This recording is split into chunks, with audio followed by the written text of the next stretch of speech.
I get a lot of people asking me how I post-process my props so quickly and efficiently. Well, there is no big secret. Lots of it, if not all, comes directly from the way I'm 3D modeling them. I can't stress enough how important the 3D modeling phase is when it comes to painting a 3D printed prop. A smart 3D model splitting can easily help save hours of manual labor and improve overall printing accuracy. It is where everything is decided, so it's important not to overlook that step. Of course, I know that some of you don't do the 3D modeling part, thanks to Thingiverse or people like 3D Workbench or Lilykill on Patreon.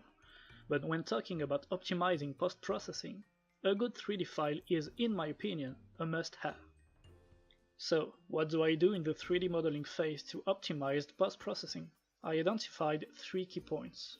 Number 1. I avoid support as much as possible. Apart from being a waste of time and material, support can be tricky and a bit hard to remove. The surface where the support is connected usually needs spot putty and sanding. Sometimes I don't really have a choice and I do need support, so what I try to do is to cover the ugly surface with another part. No need to sand down something you can see, right? Number 2. When splitting a part for 3D printing, I like to follow the on-prop design lines to know what to split, instead of cutting a straight line through the middle of a prop. This allows me to avoid unnecessary use of spot putty.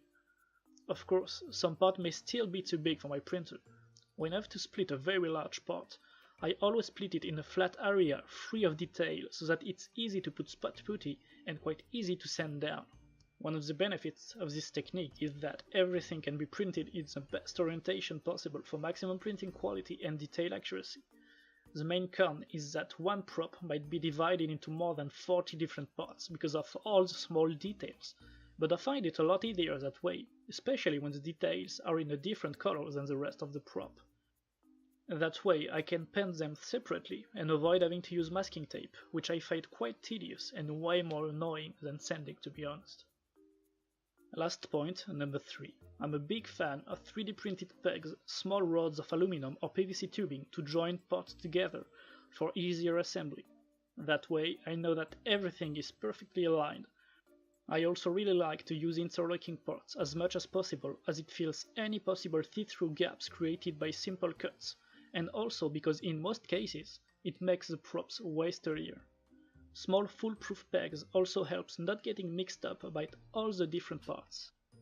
So these are the key points of my modeling method to optimize post-processing. There are probably dozens of smaller points to talk about and other really specific issues, but I wanted to keep this short. Hope that helped and gave some answers to one of my most frequently asked questions on how I post-process my props.